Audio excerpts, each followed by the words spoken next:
Deo Deo gracias. gracias. Salve Salve María. Muy María. buenas noches a todos ustedes, queridos amigos. Buenas noches, queridos amigos. Estamos ingresando al mes más bonito y más significativo para todo el catolicismo, ¿no? ¿Y por qué? Porque celebramos el mayor acontecimiento de la historia, la entrada en la historia de la humanidad, de Dios humanado para nuestra redención. Y esto empieza el año litúrgico con el periodo, el tiempo de Adviento. Adviento, ¿Pero qué Adviento. significa Adviento, señora Elisa? Bien, Adviento, textualmente la palabra significa venida, pero es un tiempo de espera, donde estamos esperando justamente que llegue nuestro Señor en esa humanidad pequeña, inocente, en el día de su nacimiento. Ahora, no es Nuestro una Señor. espera así sentado, ¿no? No, de Sino que ninguna es una manera. espera De preparación, sobre todo. contemplativa, de preparación del alma, de tener una impostación de espíritu de acuerdo a como Nuestra Señora, ponernos en el lugar de María Santísima, cómo ella aguardó la venida de su Hijo, ¿no? Y por eso justamente hemos preparado una hermosa sorpresa para este programa, que ya lo vamos a hacer después de la oración, pero esperamos que eso les ayude a vivir a plenitud este tiempo de Adviento. Vamos a hacer la oración inicial remitiéndonos a esta primera semana de Adviento, las oraciones que corresponden junto al Evangelio de esta primera semana. En el nombre del Padre, del Hijo y del Espíritu Santo. Amén. Señor Jesús, damos inicio a nuestro Adviento, encendiendo aquella primera vela espiritual también en nuestros corazones.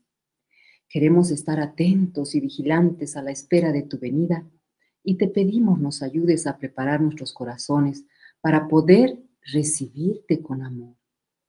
Te lo pedimos a ti que vives y reinas por los siglos de los siglos. Amén. Amén. En la meditación de esta primera oración de la primera semana de Adviento, nos dice, el Señor Jesús nos invita en este tiempo de Adviento a estar vigilantes, preparándonos para su venida al final de los tiempos, cuando regrese lleno de gloria y majestad para juzgar a la humanidad.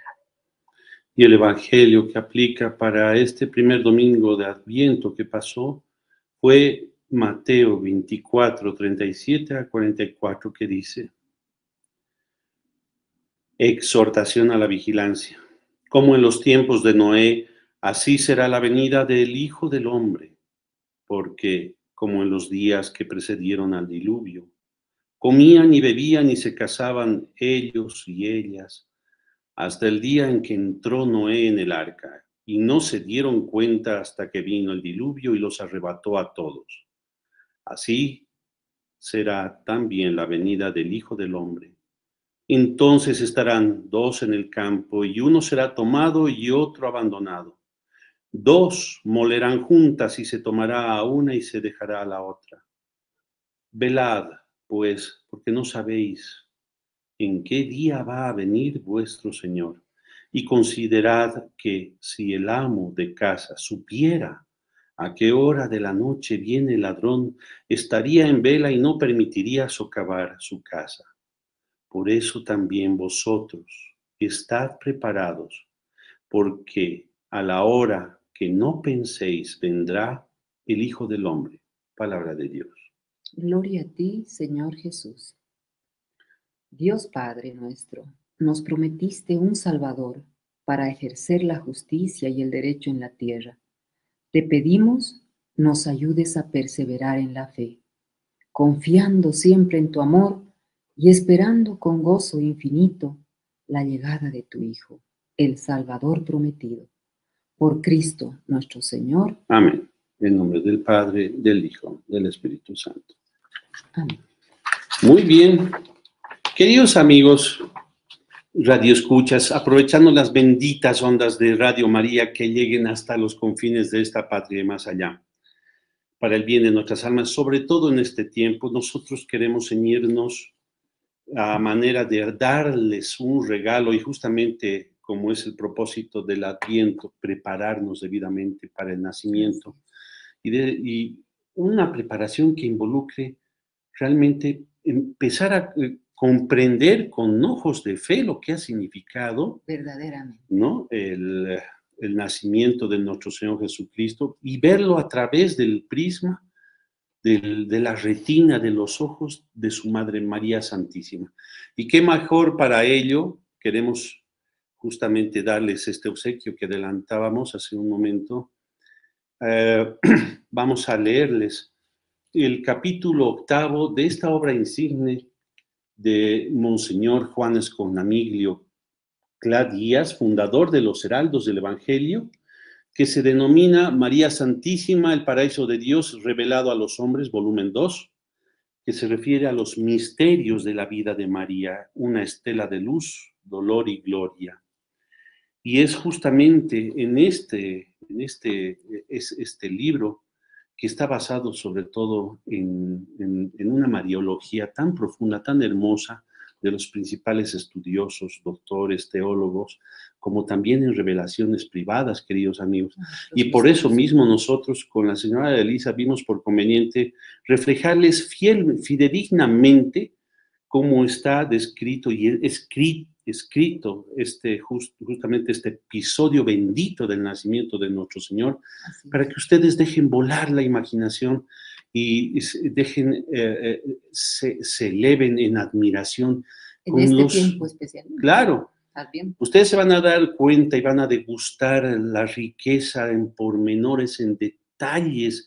Es como si una persona realmente hubiese vivido el momento. Hubiera estado viendo, además. Viendo todo esto, ¿no? Lo que pasó la Sagrada Familia en los momentos previos, lo último de la espera de nuestro Señor, el nacimiento de él en la Santa Gruta de Belén y todos los pormenores de la situación política, social inclusive, no solo del pueblo judío en sí, sino del entorno mismo de familiares y conocidos de la misma Sagrada Familia, ¿no? Ustedes se van a dar cuenta de ello y por eso nos vamos a ceñir estrictamente al texto.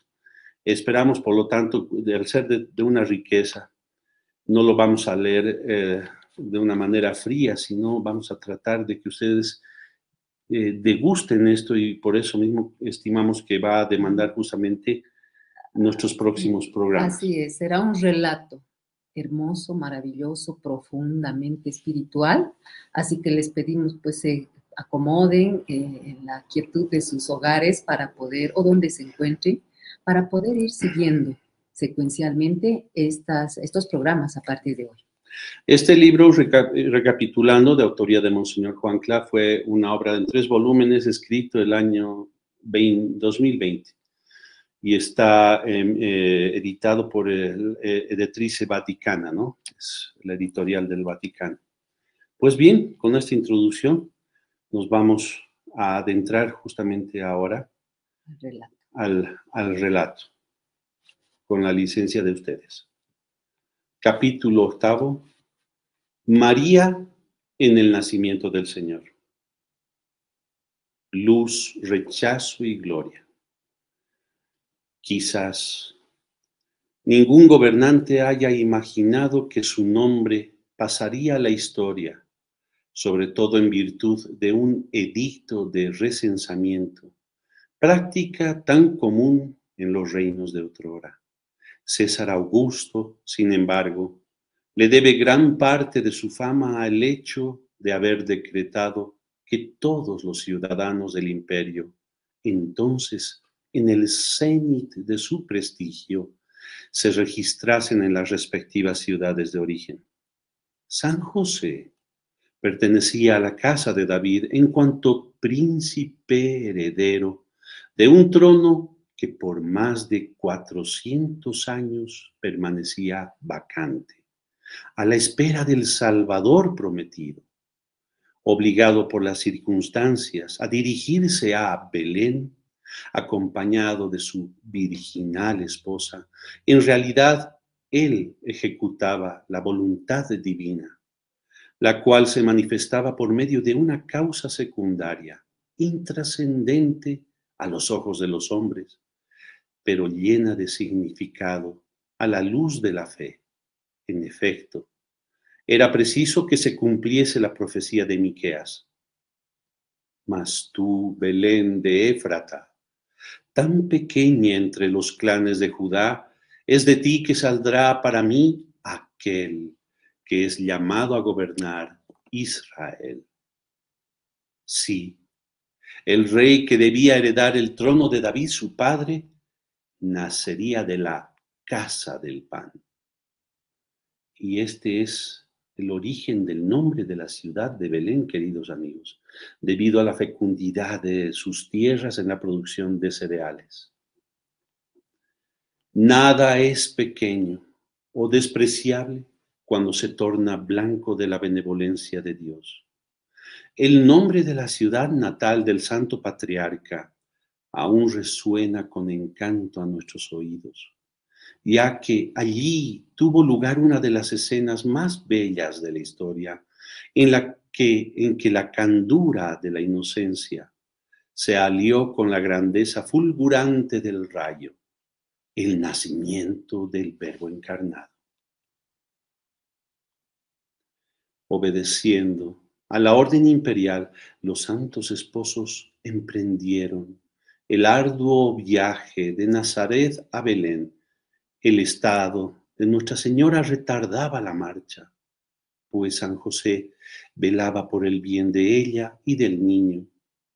Después de varios días de viaje por caminos muy transitados, debido al recensamiento, la Sagrada Familia se detuvo en los límites de Jerusalén, presintiendo la proximidad del nacimiento de Jesús.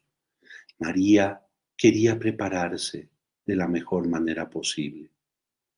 Por eso pidió a su castísimo esposo que permaneciesen por algunos instantes a la sombra del templo del Señor, donde su infancia transcurriera en la ardiente espera del Mesías, que ahora llevaba en su seno purísimo como el más glorioso de los agrarios.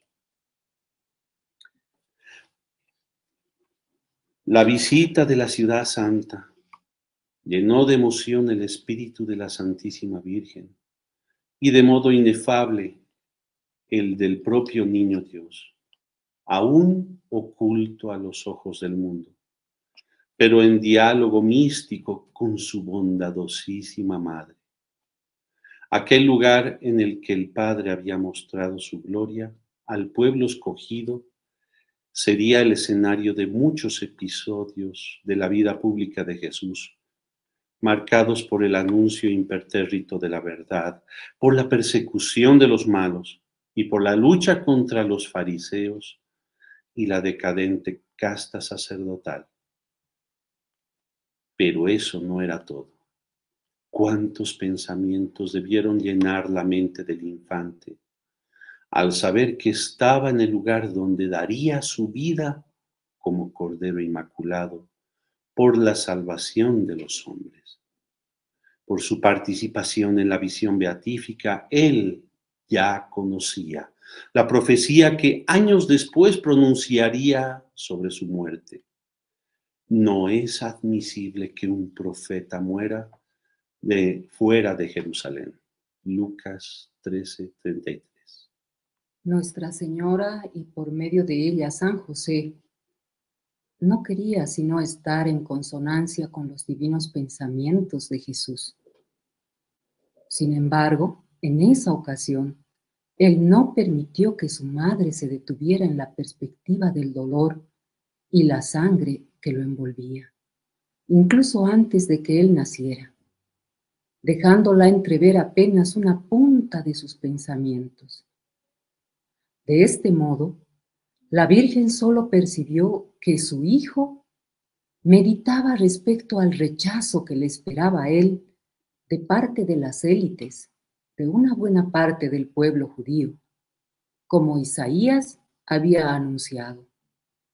Oíd, cielos, y tú, oh tierra, Escucha, es el Señor quien habla. Yo crié hijos y los eduqué. Sin embargo, ellos se rebelaron contra mí. El buey conoce a su poseedor y el asno el establo de su dueño.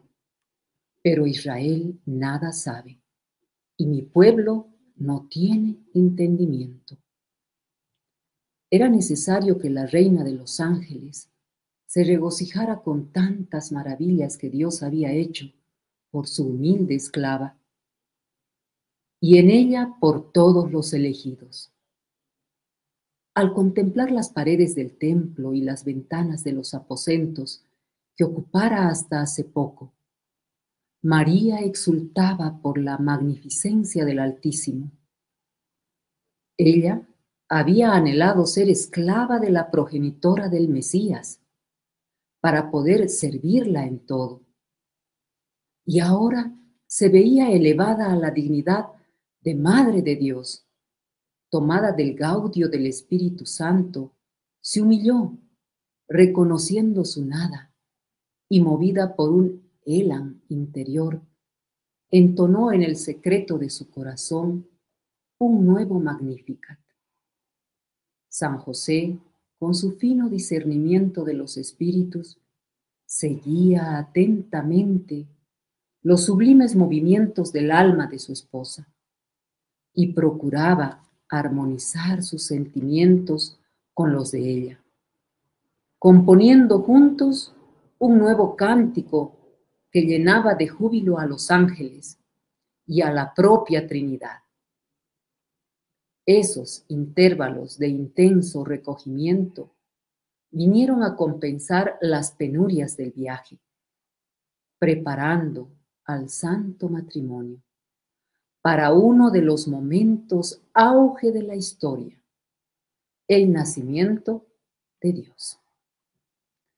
Para no llamar demasiado la atención de los círculos relacionados con el templo, la visita fue rápida y discreta, habiendo pasado desapercibida a los ojos de parientes y conocidos.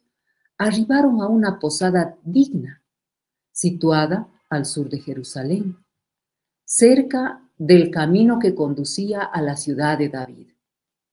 Con el corazón rebosante y de piadosos y altísimos pensamientos, María permaneció en vigilia durante buena parte de la noche, mientras San José, suavemente aconsejado por su esposa, descansaba con plácida inocencia de la fatiga del día. En las laderas de Belén, al rayar la aurora, el santo matrimonio se despidió de Jerusalén con nostalgia y recelo, continuando el viaje por el camino que conectaba la capital a Belén, a 10 kilómetros de distancia. La mañana era gris y el aire parecía hostil. María y José meditaban en su interior. ¿Cuál sería el significado de aquella atmósfera poco amigable que presagiaba una jornada ardua y probada?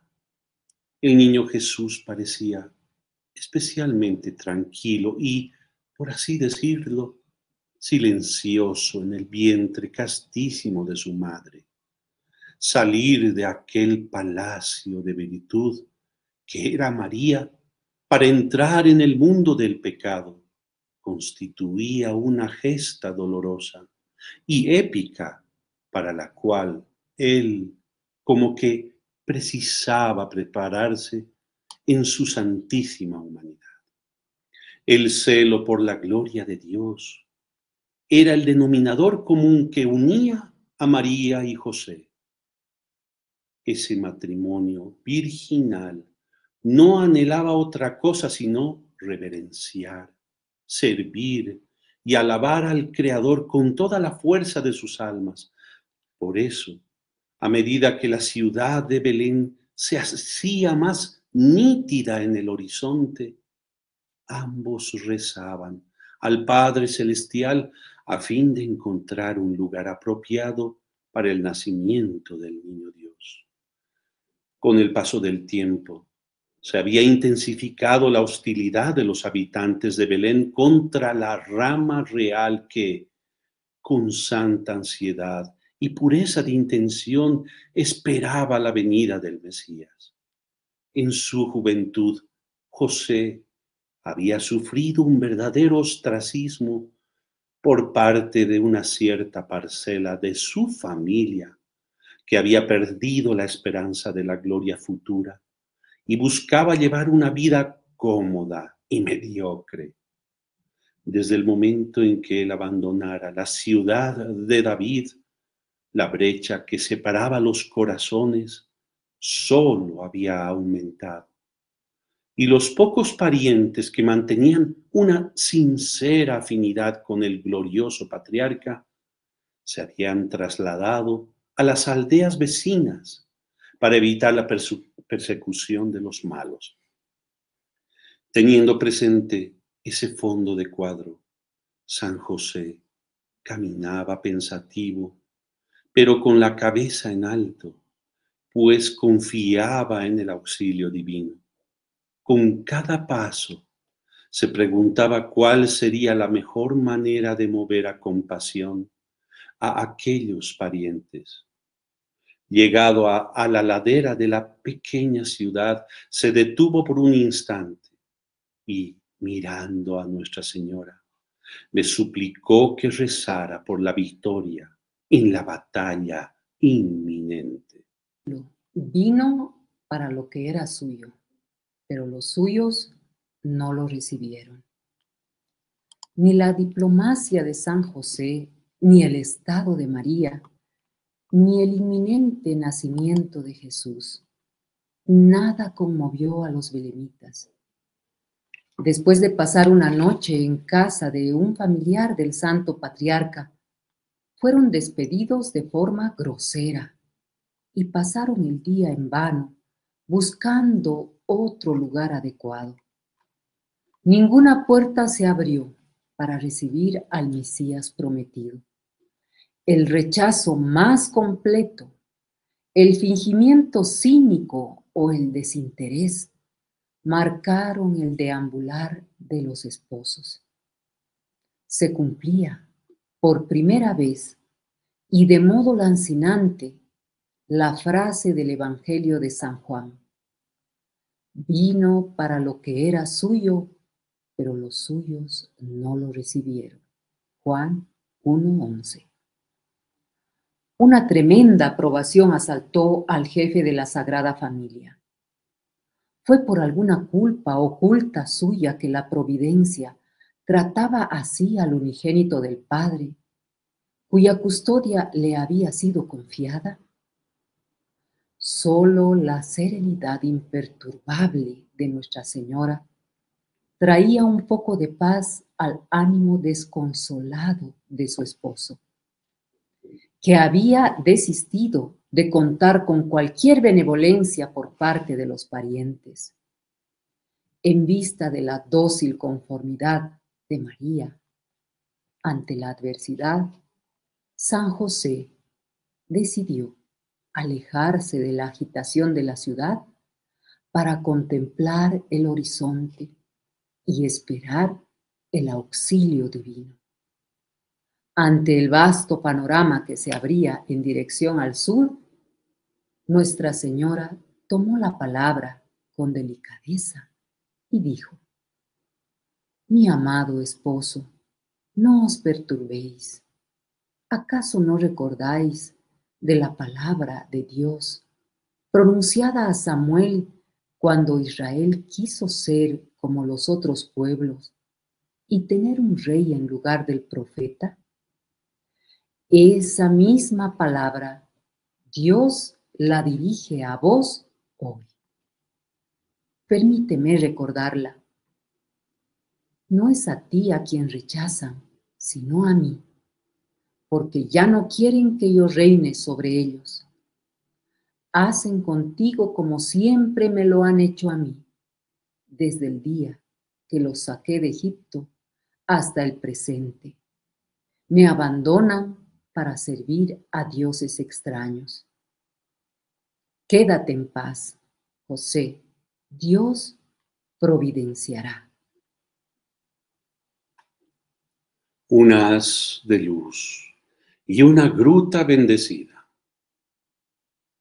Las palabras de la Santísima Virgen disiparon el problema de conciencia que lo afligía, aunque, por su celo para con Dios, le doliesen profundamente el pecado del pueblo y la ofensa infligida a su divino Hijo.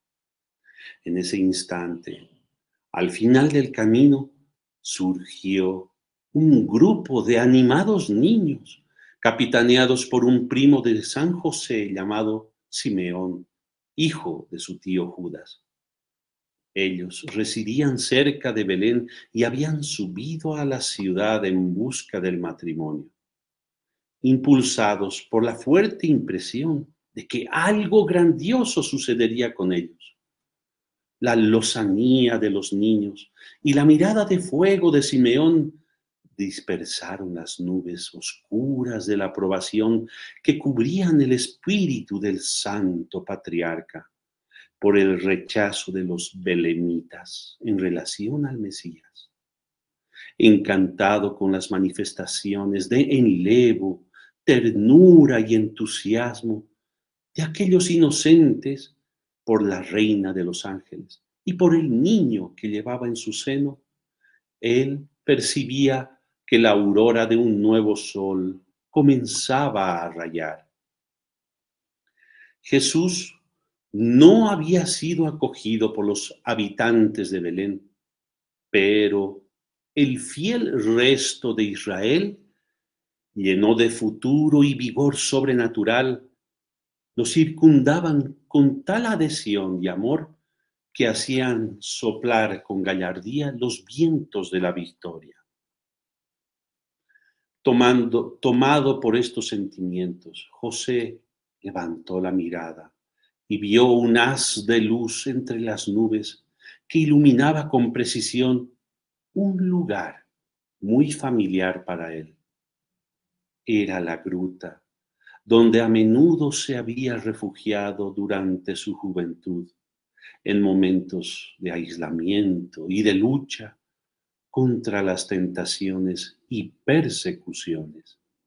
Ese largo periodo de sufrimiento quedaba por tan bien empleado, ya que lo había preparado para ser esposo de María y padre virginal de Jesús, adquiría ahora un elevado colorido con algo de júbilo y de promesa. Entonces le vino a la mente el oráculo de Isaías: vosotros que estáis distantes, oigan lo que he hecho. Los que se aproximan conocerán mi fuerza. Se apartarán los que en Sión eran inicuos. El tremor sorprenderá a los impíos. ¿Quién os anunciará el lugar eterno? Aquel que camina en la justicia, aquel que anda en el recto camino, aquel que odia la iniquidad y la injusticia, aquel que mantiene sus manos limpias de sobornos y tapa los oídos para no escuchar la injusta sentencia de sangre. Cierra sus ojos para no ver la injusticia. Ese habitará en la caverna elevada de una roca fuerte. Se le dará pan y se le asegurará el agua. Veréis al Rey con gloria y vuestros ojos verán lejos. Vuestra alma meditará el temor del Señor. El Santo Patriarca expuso sus pensamientos a Nuestra Señora y ante los ojos maravillados de los niños le señaló el lugar que el haz de luz iluminaba. Con una sonrisa radiante, ella indicó que era voluntad del niño que fueran allí porque, como el niño le había comunicado interiormente, no había lugar más digno para que naciera Dios que esa bendita gruta, santificada por su Padre terrenal con sublime oración, lucha dura y vigilancia inquebrantable. La fidelidad adamantina de San José en medio del aislamiento y la aridez era una de las puertas antiguas que debían abrirse para que el Rey de la Gloria entrara por ellas. Siguieron entonces con santa prisa hasta ese refugio que se convertía en el primer palacio del Rey de Reyes y Señor de Señores. María Santísima, siempre más preocupada con los otros que consigo misma, exultaba de alegría al ver a su esposo así consolado por Jesús, sintiéndose más reconfortada por este gesto que si hubiera recibido algún agrado destinado a ella. Virgen antes, durante y después del parto. Llegados a la entrada de la gruta, la visión del interior les causó pena, humedad, abandono y desorden. Su único adorno era un pesebre con algunas pajas, dispuestas allí para alimentar a los animales. San José, junto con Simeón y sus amigos, se puso a iluminar el lugar, limpiarlo y organizarlo. Nuestra Señora permaneció afuera, sentada sobre una piedra, absorta en serias y sublimes reflexiones. A medida que los trabajos avanzaban, la atmósfera sobrenatural y la presencia de los ángeles se tornaban más intensas. Se diría que el encanto y la bendición de las fiestas de Navidad tienen su análogo primario en aquella noche, en que la gruta fría y oscura se transformó en una catedral esplendorosa por fuerza de la acción de la gracia. El glorioso patriarca se aproximó a su esposa. Al verla, toda inmersa en Dios, sintió gran temor. Arrodillándose delante de ella, dijo: Mi señora, la gruta está lista. Cuando quieras, puedes entrar. Ella tomó las manos de San José y se levantó, irguiendo al mismo tiempo a su esposo con delicadeza virginal, acompañada por él. Entró en la gruta, como la más grandiosa de las reinas haría su ingreso en una ceremonia solemne de la corte.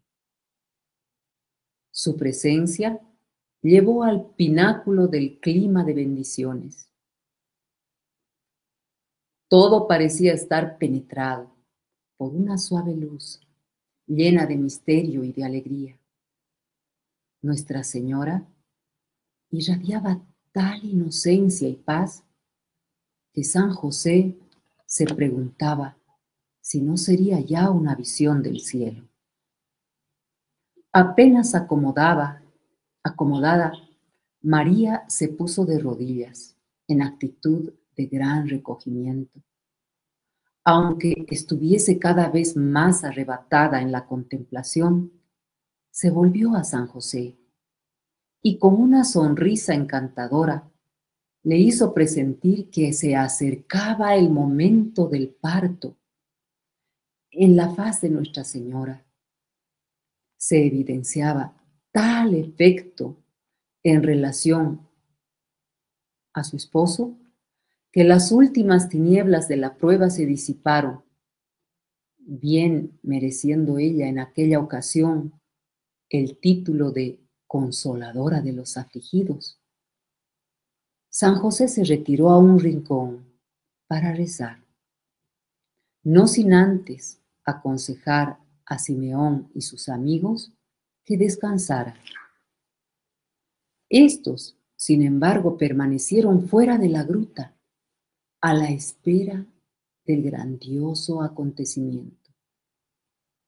La atmósfera sobrenatural era tal que no había lugar para el sueño. La Virgen quiso que su esposo presenciase el parto, pero él no estaba solo. Muchos ángeles se hicieron ver y oír con cánticos de exultación. Eran las primeras canciones navideñas.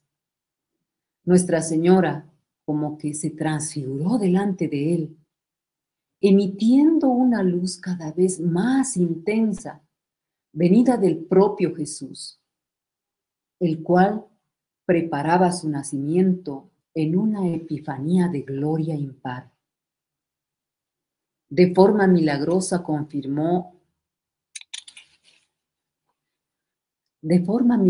salió el niño del vientre purísimo de su madre, sin herir en nada su virginidad.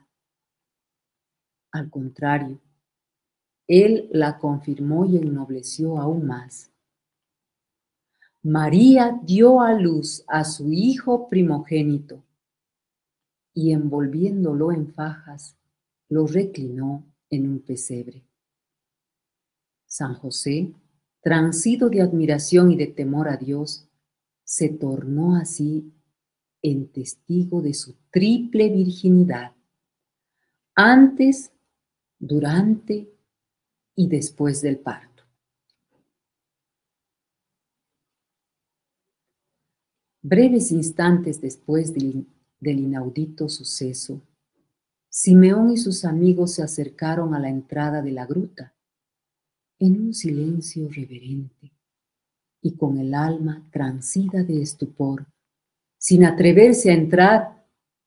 Nunca pensaron ver tanta grandeza ni contemplar luz tan inefable. Aquí hay un comentario muy bonito de un doctor de la iglesia, ¿no? San Ambrosio, que sobre esa noche 1000 veces bendita comenta: Él se hizo pequeño, Él se hizo niño, para que tú puedas ser varón perfecto. Él fue envuelto en paños, para que tú puedas ser desligado de los lazos de la muerte. Él fue reclinado en un pesebre, para que tú puedas ser elevado a los altares. Él fue puesto en la tierra para que tú puedas estar entre las estrellas. Él no encontró lugar en la posada para que tengas muchas moradas en los cielos. Él sale del seno materno que resplandece en el cielo. Yace en un albergue terrenal, pero está bañado por la luz celestial. Una esposa lo dio a luz, pero una virgen lo concibió. Una esposa lo concibió, pero una virgen lo dio al mundo. Tratado sobre el Evangelio de San Lucas, de San Ambrosio. Continuamos. El primer intercambio de miradas. Soplaba una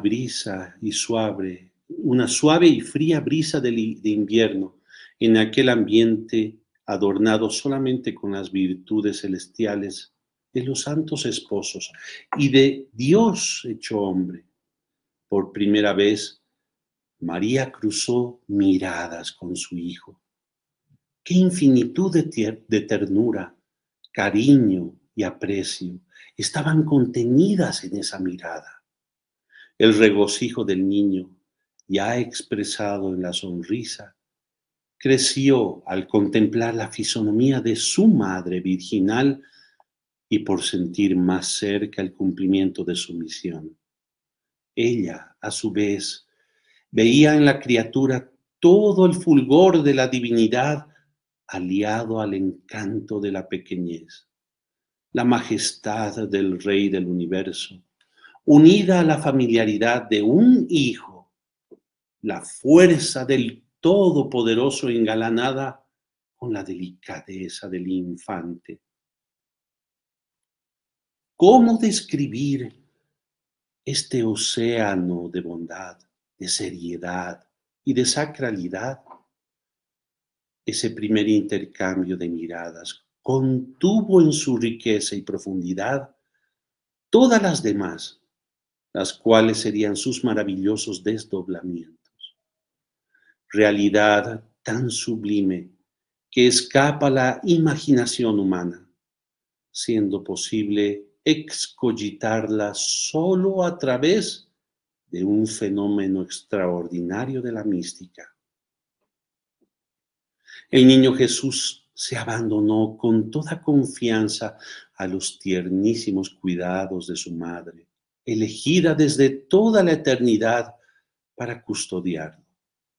El pequeño quería estrechar aún más su relación con ella. El Dios infante deseaba someterse a aquella que aplasta la cabeza de la serpiente con su talón y en cuyo corazón inmaculado no hay lugar para ningún resquicio de mal.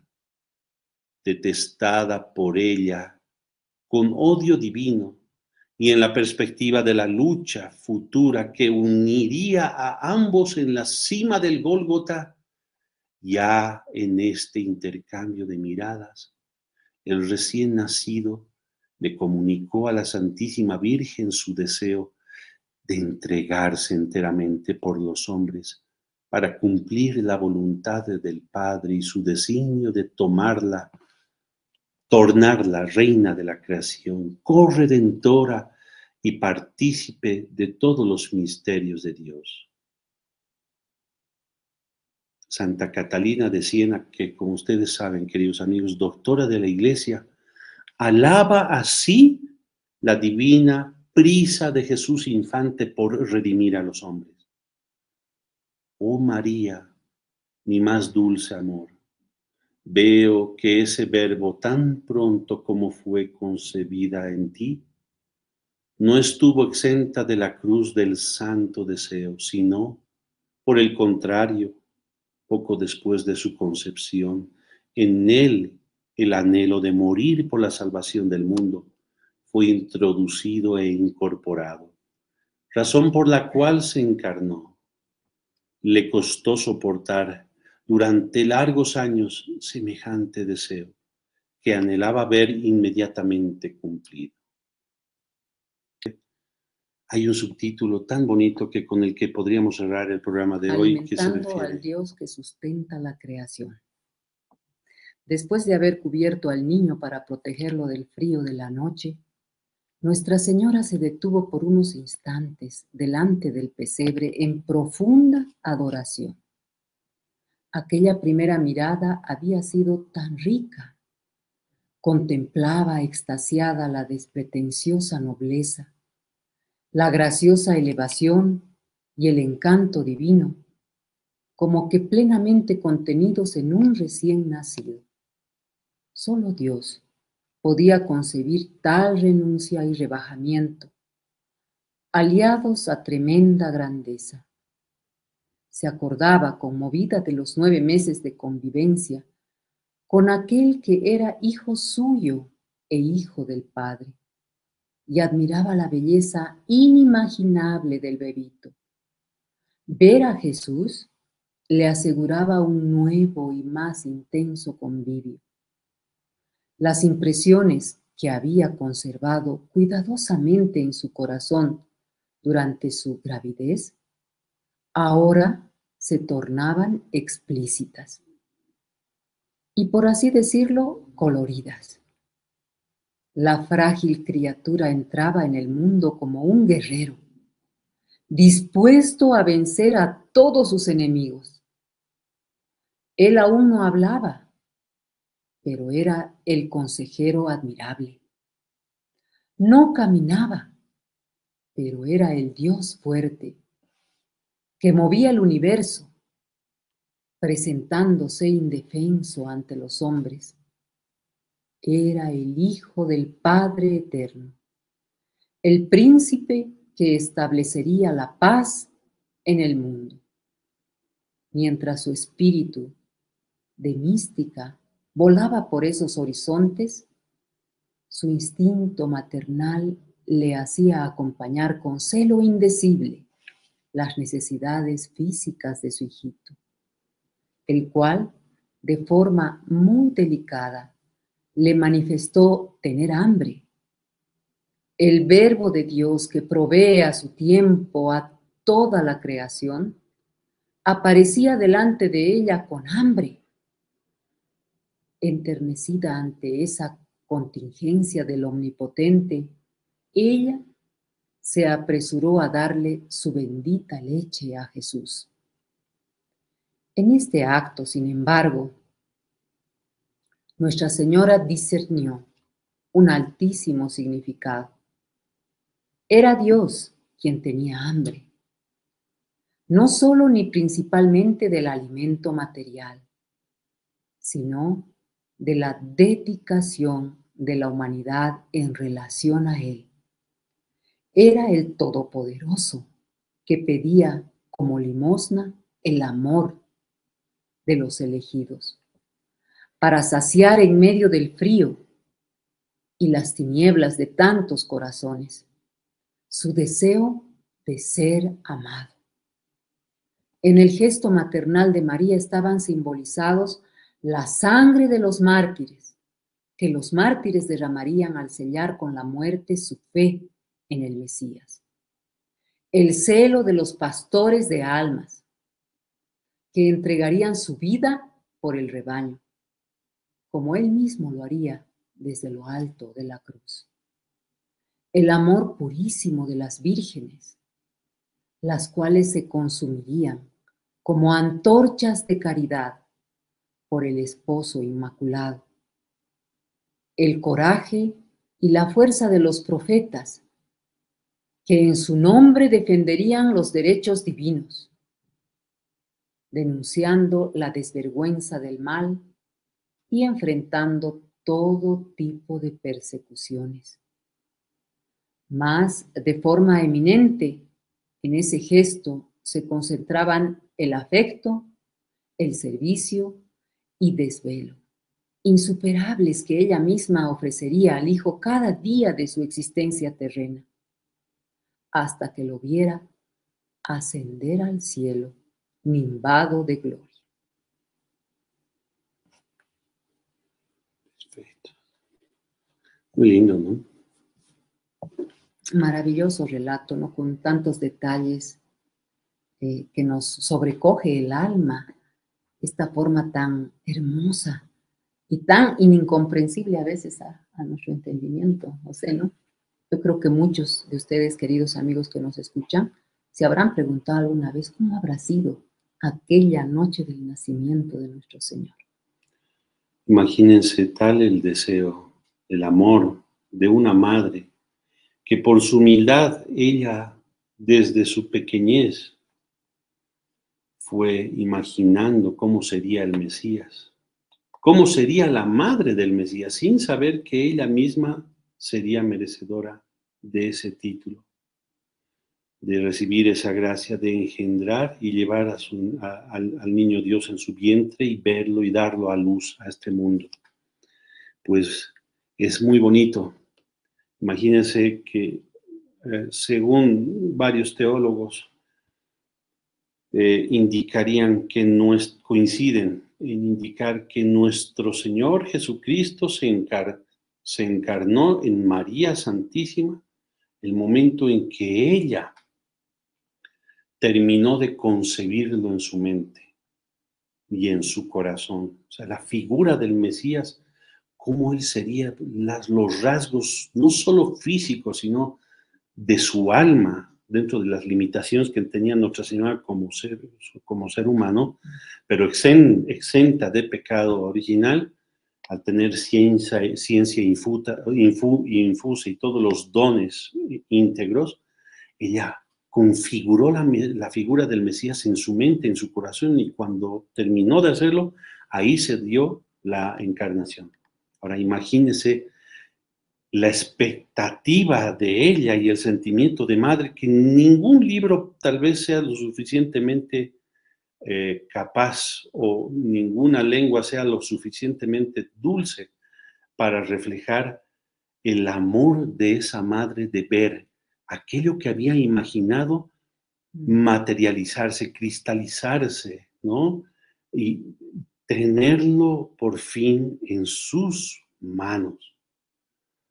A mí me llama mucho la atención en el relato que hemos podido escuchar, cómo nuestro Señor Jesús, desde el vientre de su madre, ya venía viendo inclusive todo aquello que se le venía, ¿no? Para los planes de la salvación y redención que tenía preparado nuestro Señor mismo. Entonces él ya iba visualizando todo aquello por adelantado, tal vez allí, tan pequeñito dentro del vientre de su madre. Y el momento mismo del nacimiento, ¿no? Cómo María se llenó de luz, cómo María se prepara además esos momentos previos al nacimiento, en contemplación, en oración, en mucho recogimiento, en mucha paz. Ahí en lo que menciona, cómo era otro aspecto que hay que destacar de este relato, el trato dulce, respetuoso, admirativo entre Nuestra Señora y San José. Cómo San José percibió que Nuestra Señora estaba ensimismada y en unión y en contemplación con Dios, con temor santo, temor reverencial se acerca. Cómo le dice, ¿no? Cómo él prepara con esos niños, esos niños preparan la gruta de Belén. La gruta oscura y fría, como si fuera una catedral reluciente. Y la comunicación interna que tenía madre e hijo, o sea, María Santísima y el Divino Jesús, que por una moción interna, nuestro Señor ya le hace conocer a su Madre Santísima que ese era el mejor y más digno lugar donde podría venir a nacer al mundo. Y ella transmite esta noción a San José para tranquilizarlo, porque San José estaba realmente a más de la decepción, triste por el rechazo de los belemitas, del pueblo elegido de Dios, ¿no? Y ya se planteaba la cuestión de si tal vez alguna falta suya habría originado de que el Hijo de Dios fuese tratado de esa manera antes de venir al mundo. Así Es que es de una riqueza, de una suma, de cúmulo de detalles tan hermosos este relato, que realmente podemos ver y comprender la natividad a partir de esto de una manera diferente, queridos amigos, y realmente prepararnos como debemos para recibir a nuestro amado Señor, ¿no? La situación política, social, como habíamos anunciado al inicio, en la que Él aparece en la historia. 400 años había estado vacante el trono de David, su padre. San José, que desciende directamente de ese linaje, y por lo tanto nuestro Señor es en ley también legítimamente rey. Rey de reyes, ¿no? Hablábamos en el anterior programa, nuestro Señor rey, Cristo rey, rey no solo espiritual, rey divino, sino en su naturaleza humana, también descendiente de la casa de David. Exactamente, maravilloso, hermoso. Bueno, quisiéramos seguir leyendo nosotros, pero hay más y lo vamos a hacer en un siguiente programa, queridos amigos, para que ustedes también vayan siguiendo este relato y se apasionen y conozcan esos pormenores de la venida de nuestro Salvador, del nacimiento, de este tiempo que estamos esperando. Realmente es momento de que preparemos de verdad nuestro corazón para recibir a este niño Dios. Exactamente. Que nuestras familias. No seamos fríos, indiferentes, mucho menos rebeldes o vueltos contra Dios en un momento en que Él espiritualmente viene a tocar la puerta de nuestras almas en el mundo angustioso y en el que nos está tocando vivir hoy en día. Abrámonos a la esperanza, al amor filial, con confianza, al que nos invita nuestro Redentor hoy en día. Muy bien. Será hasta el próximo sábado, queridos amigos. ¿Sí? Hasta el próximo. Nos ven también en YouTube, ¿sí? Canal de YouTube. Salve María. Deo gracias.